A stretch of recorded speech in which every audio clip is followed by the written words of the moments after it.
ازيكم عاملين ايه؟ يا رب كلكم تكونوا بخير. النهارده هنعمل فيديو كامل للتوتوريال اللي انتوا شايفينه ده، بس المره دي المنتجات هتكون كلها هاي اند عشان نرضي جميع الاذواق، نرضي البنات اللي بتكون حابه منتجات على قد الايد، وكمان نرضي البنات اللي عايزه منتجات هاي اند. ده موجود وده موجود، اموري واحنا ننفذ. فهنعمل مع بعض الميك اب لوك ده خطوات سهله جدا. بنسى اي مكان جبت منه اي حاجه سيبها لكم تحت في الديسكربشن بوكس لو عايزه تعرفي الميك اب لوك القمر ده الكيوت ده اتعمل ازاي. عكسوني وحبوني وحبوا فيا عشان انا عجبني قوي الميك اب.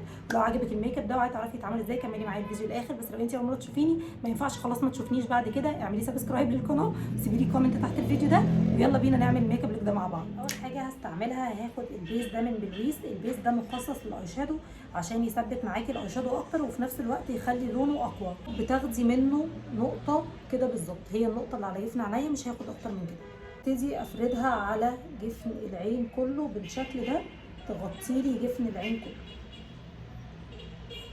هنا هنستعمل مع بعض باليت الاي شادو دي من هدى بيوتي. باليت الاي شادو دي اسمها روز كوارتز، عشان زي ما قلت لكم زي ما استعملنا الحاجات اللي على قد الايد برضه نحاول نستخدم شويه حاجات هاي اند للبنات اللي مقدرتها تجيب الماتيريال الهاي اند.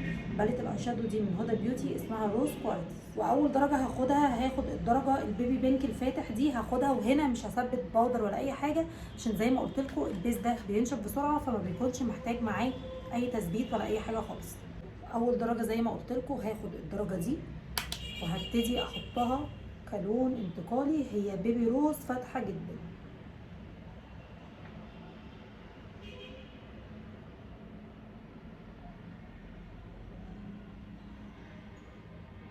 اول درجه خدت البيبي روز دي. بعد كده هاخد الدرجه الاغمق شويه وهبتدي احطها تحتيها ادفي بيها اللون، وبدمج بطريقه الرايح جاي زي ما انت شايفه كده.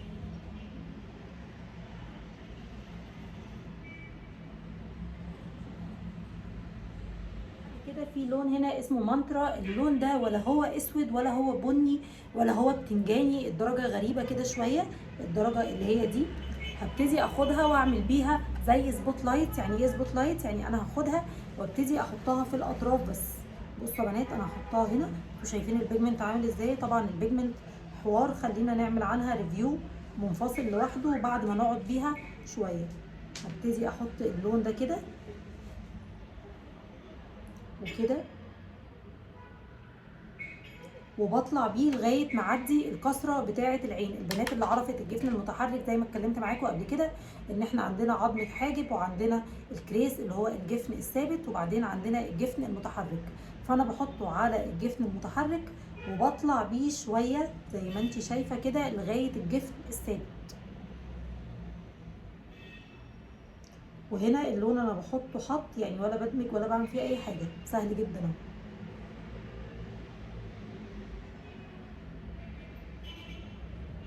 وبعد ما طلعت باللون هاجي على الجفن الثابت وهبتدي اوصل دول ببعض كده كأنك بتعملي سبوت لايت عادي جدا. هاجي على الجفن فوق اللي هو الجفن بتاع الكريس او الجفن الثابت وهوصلهم ببعض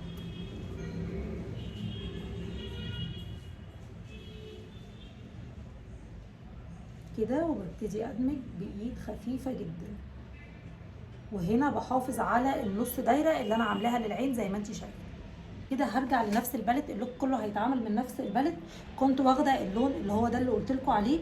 بعد كده في لون على كافيه شويه، الكافيه بتاعه كارف على جراي اكتر، الدرجه اللي هي دي انا هاخد منه ده. فانا هاخد الدرجه دي كده وهبتدي ادمج بيها اطراف اللون ده، الاطراف بس كلها من فوق كده. اللون ده وببتدي ازود هنا اكتر او بركز اللون هنا اكتر لان ده اللي انا هاخد منه القطعه بتاعتي. بحطه وبدمج، شايفين بطريقه الدواير كده، بحطه وبدمج في نفس الوقت. بس حدودي في الدمج عند الجفن الثابت عند الكريس هنا، ما بطلعش لغايه الحواجب بالشكل ده. وببتدي ادمج ودمجي كله على جوه مش على بره، شايفين؟ مفيش اي حاجه صعبه خالص. بعد كده هاخد البيس بتاعي من بلويس وهبتدي اقطع. باخد نقطه برضو، استعمالك للبيس في كل الاحوال بتبقى هي نقطه، شايفين هي نقطه بالظبط اللي انا خدتها. هقطع وانا باصه قدامي بالشكل ده وانا كمان مفتحه، ما ينفعش اقطع وانا مغمضه، لا انا بقطع وانا مفتحه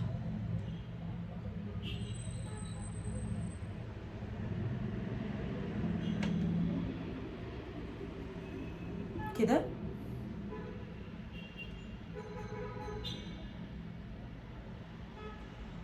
وهنا انا عايزه اقطع على رسمه النص دايره، انا مش عايزه اقطع كات كريس او هاف كات كريس، لا انا عايزه اقطع السبوت لايت بتاعي اللي هو ده بس على هيئه نص دايره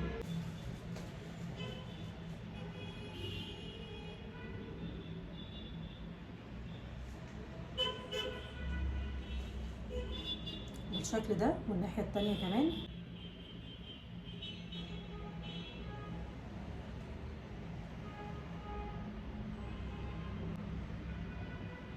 شايفين انا قطعت على هيئه نص دايره ازاي؟ عملت شبه قوس كده او نص دايره كده مقطوعه في العين.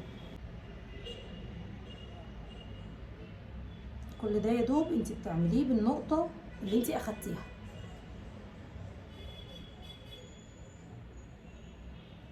هرجع للبالت بتاعتي وهاخد الدرجه دي. الدرجه دي اسمها ايه؟ اسمها ايرا. هاخد الدرجه دي هبتدي احطها فين؟ هبتدي احطها هنا من جوه كده،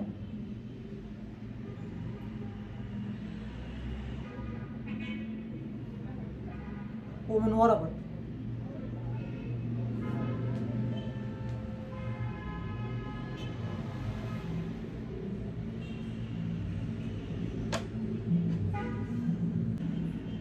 وعايزه اقول لك هنا استعمالك لازم يكون للفرش الصغيره، لان هنا انت بتلعبي على مساحات صغيره او مقاسات صغيره، ما ينفعش خالص الفرش بتاعتك تكون كتيره. وخدت نص دايره جوه النص دايره باللون ده، شايفين؟ خد الدرجه اللي جنبها وابتدي احطها قدامها على طول. ركزوا معايا، هاخد الدرجه اللي جنبها كده على طول. اهم حاجه ان الدرجات تكون يا قريبه من بعض او افتح واغمق من بعض عشان تديني التدريجه اللي انا عايزاها. خدت درجه تانية افتح شويه اهو لو واخدين بالكم او مركزين، وهبتدي احطها هنا بالشكل ده كده. تمام؟ لغايه دلوقتي مفيش اي حاجه صعبه خالص. بعد كده هرجع للبالت. البالت بقى فيها الوان غريبه كده، لسه هعمل لكم منها سواتشات فيها حاجات غريبه كده، وفيها درجات الوان داخل منها 2 3 فوق بعض. فانا هاخد الدرجه دي اللي هي فيها اكتر من لون وهبتدي احطها هنا في النص بس بالشكل ده. وانا بحطها في النص شايفين الفراغ اللي انا سايباه من فوق؟ في فراغ حته كده انا سايباها من فوق. هبتدي اخد اللون ده وابتدي احطه بقى بطريقه مرتبه شويه في الفراغ ده اللي هو هحطه كده.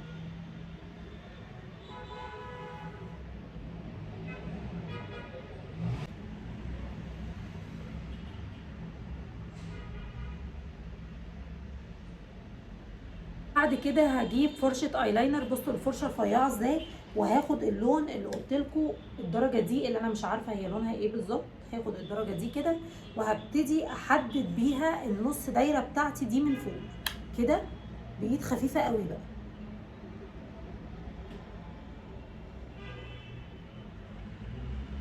بالشكل ده. وهبتدي اتك شويه على النص دايره بتاعتي.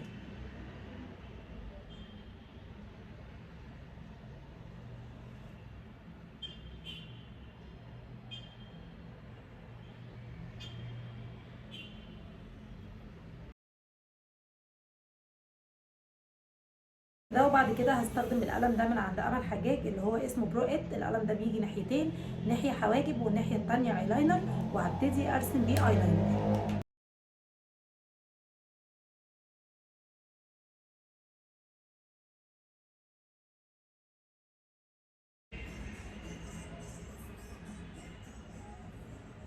استعمل الماسكارا بتاعتي دي من اسنس اللي هي اسمها لاش برنسس.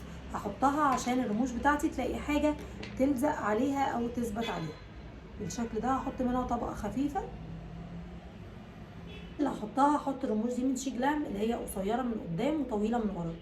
ده مفيش حاجه صعبه خالص. ودلوقتي عايزه اجرب معاكم براند جليتر من عند باربي كوزماتكس، منها البيجمنت ومعايا منها الجليتر ومعايا كمان الكومباكت جليتر. تعالوا كده نجرب مع بعض الكومباكت جليتر واوريه لكم عامل ازاي واوريكم درجاته عامله ازاي.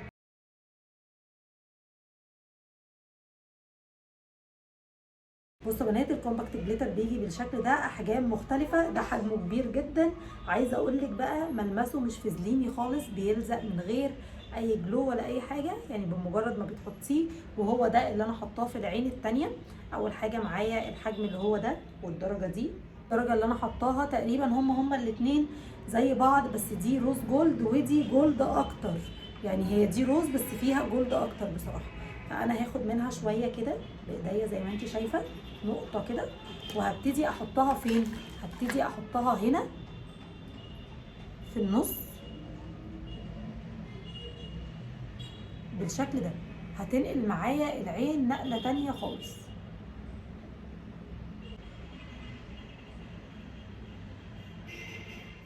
هنسيب العين تستريح معانا خالص، وبعد كده هنبتدي نشتغل على البشره. دلوقتي هبتدي ارطب بشرتي اول حاجه بالمرطب ده من شوبريل. المرطب ده حلو جدا، مش هينفع قوي مع الناس اللي بشرتها دهنيه، هو عايز بشرات مختلطه وكمان بشرات جافه. هبتدي ارطب بيه بشرتي باقل كميه.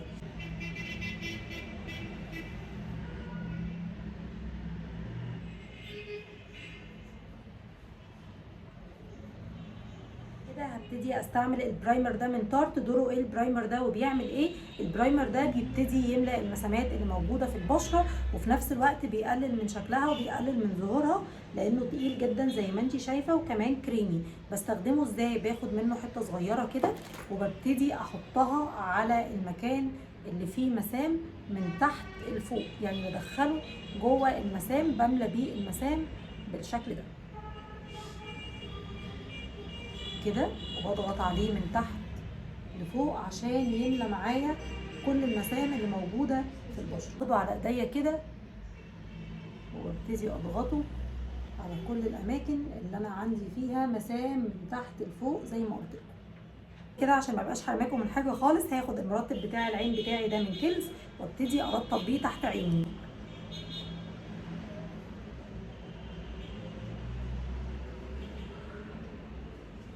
لو انت بيظهر عندك خطوط ابتسامه، فالمرطب اللي هترطبي بيه العين يا ريت ترطبي بيه كمان حوالين الشفايف او السمايل لاين اللي بتبتدي تظهر لك. برطب شفايفي كمان بالمرطب ده من لانش. المرطب ده زي ليب ماسك كده، بيرطب الشفايف جدا جدا.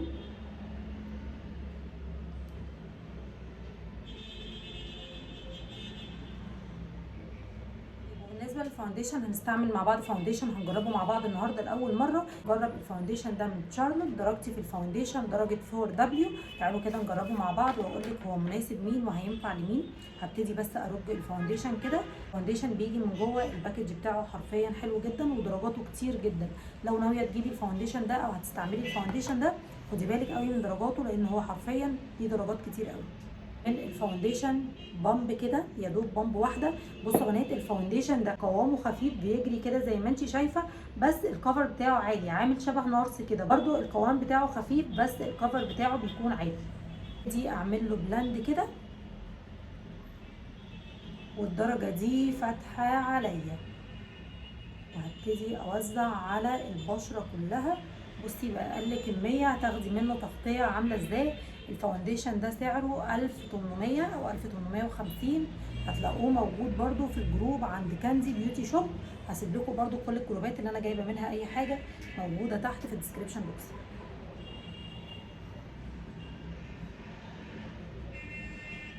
اقول لك ان الفاونديشن ده بينشف بسرعه جدا.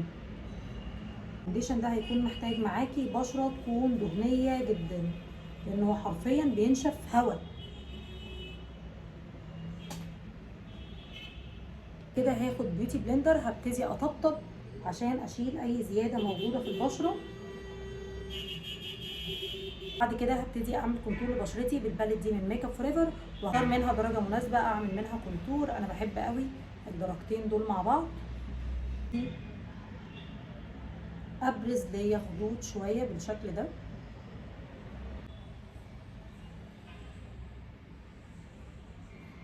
وهنا حاجه بسيطه قوي في الجبهه، انا ما بكونش محتاجه كونتور كتير لان انا الجبهه عندي اصلا مش كبيره. اعمل كونتور للنوز، هقصرها من هنا شويه. وقياسات النوز بتاعتك انت بتبصي على المنطقه دي قد ايه، على حسب المنطقه دي انت بتبتدي تاخدي المنطقه اللي هي من تحت. يعني معظم الناس النوز عندها بتكون كبيره من تحت، فانت بتبتدي تصغري من الكبير. لغايه ما اساوي بيها الجزء اللي فوق واحس ان النوز كلها حته واحده بالشكل ده.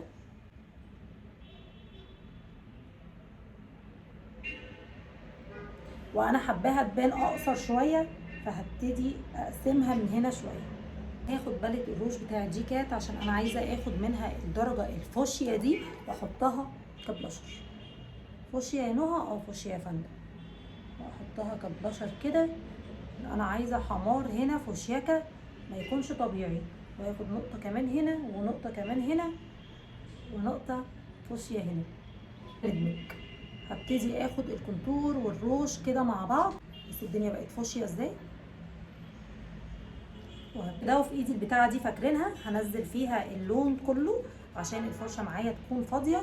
وابتدي ادمج تاني كده وانزل اللون وابتدي ادمج الناحيه التانيه بالشكل ده.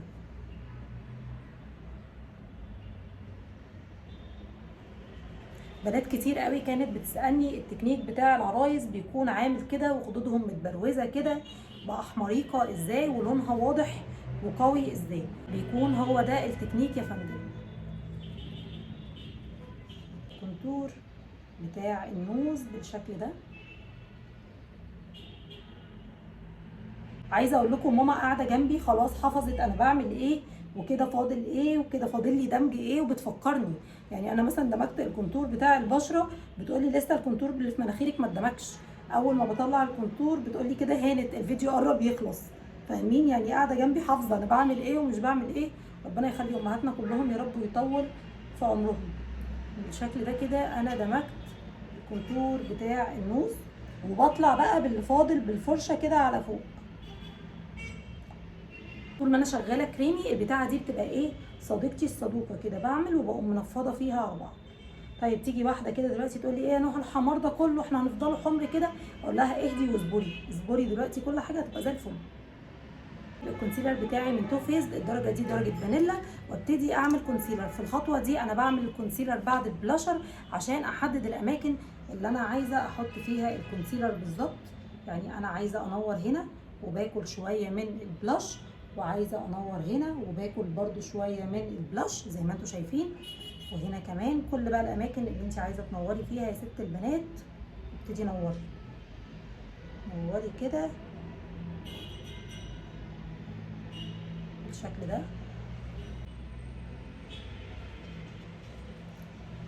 والحته دي عندي حلوه قوي بحب اظهرها تمام. وشويه صغيرين جدا هنا في الجبهه لان زي ما انتم شايفين الجبهه عندي اصلا حجمها صغير. وشويه هنا كده. وهنا بقى بحدد كل ده بالشكل ده لان انا بحافظ على ان الخد يكون معايا مرفوع زي ما انت شايفه. شايفه المنظر هو ده بالظبط اللي انا عايزاه.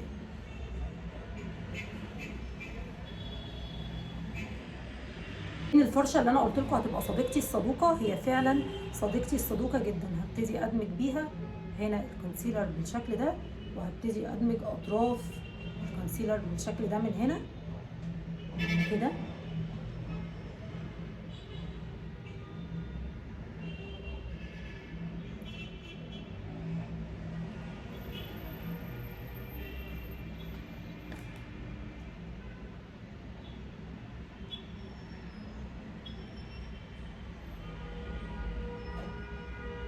على جمال الكونسيلر ده بصوا بيعمل ايه في البشره بالشكل ده. انا كده دمجت الجزء اللي فوق. اقلب البيوتي بلندر بتاعتي وادمج الجزء اللي تحت لغايه ما الخط الفاصل ده يختفي تماما. انا مش عايزه اي خطوط صريحه في الميك اب. انا عايزه كل حاجه متحدده بس في الاخر الميك اب يبان معاكي ناعم جدا بالشكل ده كده. بصوا كده اهو. ده فاكرين بقى الفرشه اللي احنا كنا موزعين بيها البلاشر؟ بعد ما دمجت بجيب الفرشه وبدمج بيها الاطراف بالشكل ده بالظبط. وهنا كمان بقيت خفيفه جدا من غير ما نحرك اي حاجه من مكانها خالص.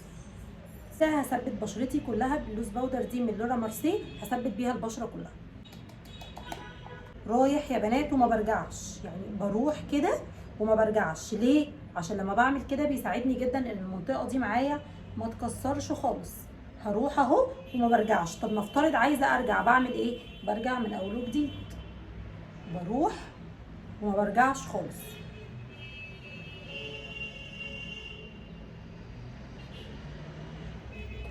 بالشكل ده. وبعد كده ابتدي اثبت عادي جدا البشره كلها. هي اهم حاجه بتاخدي بالك منها المنطقه بتاعت تحت العين، عشان بتبقى رقيقه جدا، مش بتفضلي راحه جايه راحه جايه، لا خالص، انت بتروحي وما بتجيش.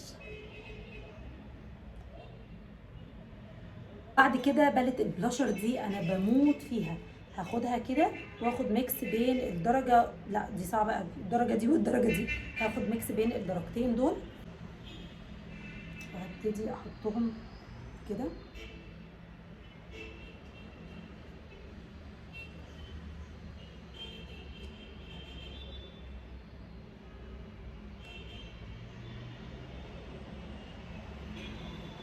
كده هرجع لنفس الباليت دي بتاعت هدى بيوتي روز كوارتز، وهبتدي اعمل منها اي شادو تحت العين. اول درجه هاخدها، هاخد الدرجه دي على فرشه صغيره كده، وهبتدي احطها تحت العين اقرب حاجه لخط الرموش، الدرجه الفاتحه، واموه بيها الدرجه دي، الدرجه الفاتحه اللي هي دي، اللي هي البيبي روز الفاتح خالص.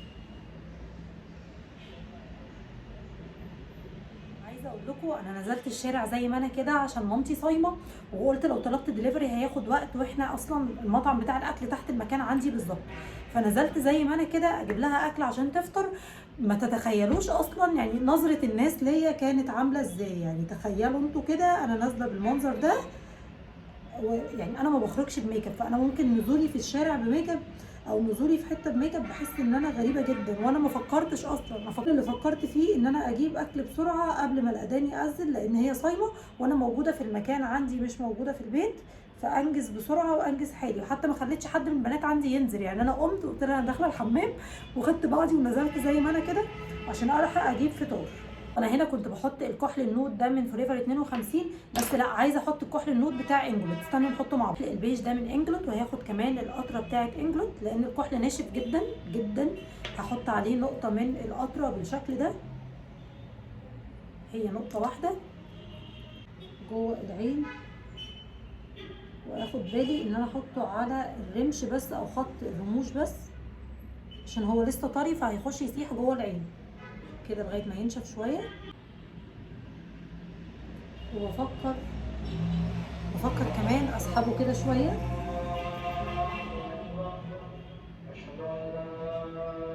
يلا يلا والله ما حرماكم من حاجه.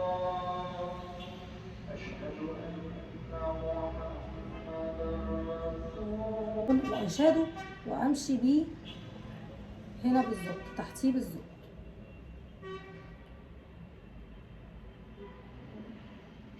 كده.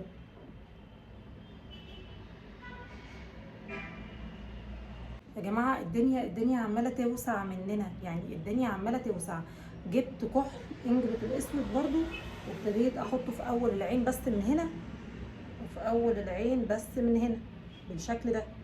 اول العين بس، اسكت لا، عايزه اجيب يا اما كونسيلر او الكحل بتاع انجلت برضو اللي هو البيج ده، وابتدي احوط الاسود ده كده. جاي معايا قوي اجرب درجه الهايلايتر النيون الجديد من عند ندى سالم. انا دايما بجرب الدرجه الثلاثيه وماسكه فيها جدا، بس حاسه ان اللوك ده مع النيون هيكون شكله مختلف. تعالوا كده نجرب مع بعض. ده الهايلايتر اللي هو نيون. بصوا يا بنات، هو بيجي تحسي ان هو ابيض كده، بس هو مش ابيض، هو لئيم بالشكل ده. هاخد منه شويه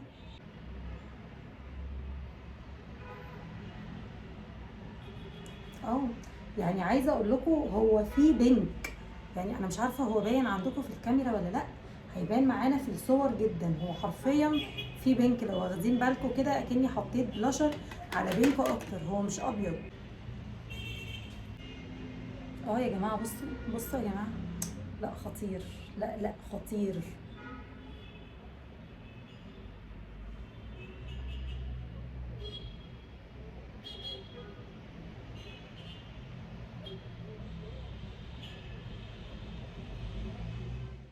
حاجه بسيطه قوي هنا.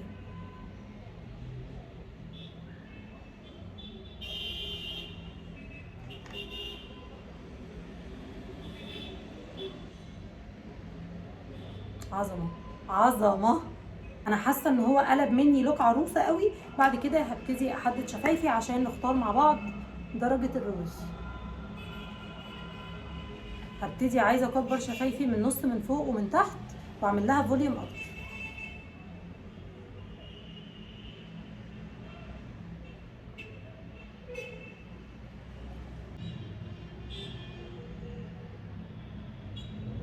كده هستعمل الروج ده من كيكو، والله ما فاكره بدرجه كام، تقريبا 120. هي 103 اللي كانت قلبه الدنيا، تقريبا دي 120 اللي هي على كشمير اكتر، ومش عارفه هو فيه ولا خلاص. يعني فيه.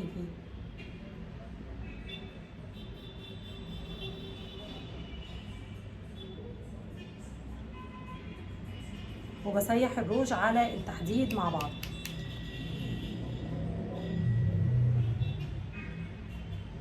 عجباني درجه كيكو مع اعتذاري الكيكو. بعد كده هاخد البالت دي من جيكات. انا عايزه الروج يكون بينك فاتح، يعني انا عايزه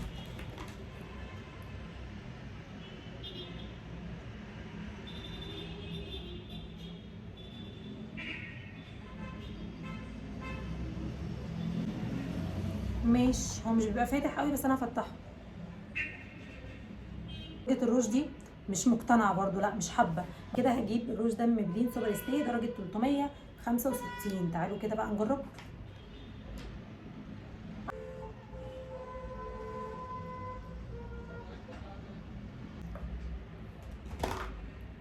مش عايزه الدرجه تقلب مني نود. البنات دي درجه 65، مش عايزه الدرجه تقلب مني نود، يعني هي عماله تقلب مني نود وانا برضو مش عايزاها تقلب مني نود. بتقلب مني نود فاتح. ها قولوا لي الدرجه ايه؟ مش عارفه. طب استنوا خلاص، والله العظيم اخر درجه هطلعها الدرجه برافو، واخر درجه هحطها الدرجه دي بس انهي درجه كده عجبتكم، فانا هحط الدرجه دي من ذا بالم.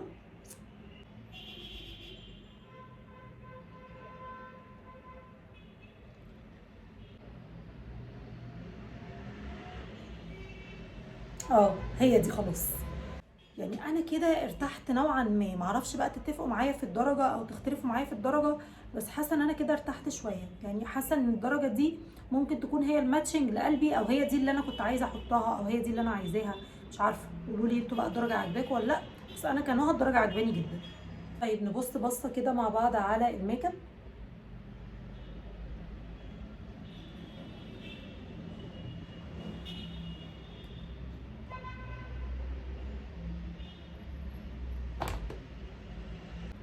بصوا بقى الجليتر اللي انا وريته لكم من شويه، في تركايه كده طالعه ترندي وطالعه جديده، بس انا ما حبستهاش قوي. ان انا باخد منه شويه وبعمل كده، وببتدي اعمل كده على بشرتي عشان بشرتي يكون